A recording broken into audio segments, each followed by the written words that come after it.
Hey guys, so we're officially 4 minutes away from the end of the show, and the only thing I feel like I haven't talked about to you today is bearded irises. So I've tracked down Maria from Riversdale Irises up on the north border near Wodonga. I don't even know where I am, I'm that delirious.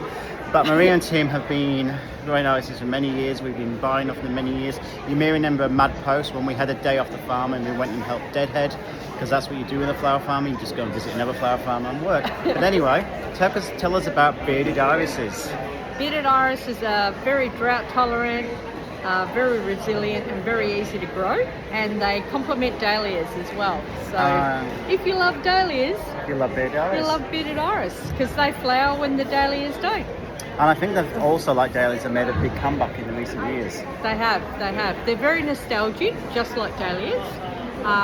So with bearded iris, we're finding we're getting a lot of young people that are buying bearded iris because it reminds them of their childhood, of their grandmother, playing in their grandmother's and grandparents' gardens.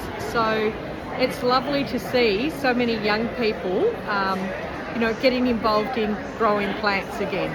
So, because we grow so many dahlias and we know some of them are becoming diva-ish, are irises hard to grow, or is there particular ones you wouldn't recommend people start with? Okay, so bearded iris are very easy to grow, and the varieties that we sell to people, that we offer for sale, are actually very easy to grow. So there are some varieties that are finicky, but we don't offer those to the general public. So what about feeding? Feeding? Well, they like to be fed twice a year, we say, and we got sick and tired of buying so many different products to have the right nutritional value for the irises. So Tim spoke to a company and we have our own iris blend, but it's low in nitrogen, good levels of phosphorus, good levels of potassium, and there's 9 to 12 other trace elements that are essential for good plant health and growth. And it's not just for irises. It's a humate-based formula, so it comes from minerals from the ground. So you're not putting any nasties back into your soil, it's all good stuff. And it's been pelletized, so it's easy to apply. So, we just say to people, on our label, there's a disclaimer saying, don't let the fertilizer come into contact with the plants, but it can. So we just broadcast it out as if you're feeding the chooks, we say. So just, And you have that available on your website? Yeah, we do. And we have it here as well, and it's sold really, really well. We didn't bring the big quantity, 5 and 10 and 20 kilo lots, because we knew that there would be a lot of people, due to fuel prices, travelling by train. So we took all that into consideration. But yes, you can order it online and we'll post it to you. So for many of the people who follow me on my page are probably cut flower growers and lovers and want to put bearded irises in their vases. Yes.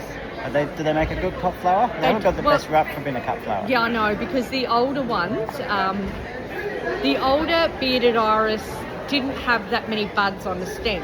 The new hybrids now have 9 to 15 buds on the stem. Wow, 15? Yeah. So now in one socket, so where you've got a bud socket, instead of there just being one bud that's going to come from that, you're going to get 3 blooms. So, the first one will fade, you can prick that out, and then the other 2, can come into bloom. So they last longer. And there's also another variety that you're probably not familiar with, and they're called miniature tall bearded, and they're very much,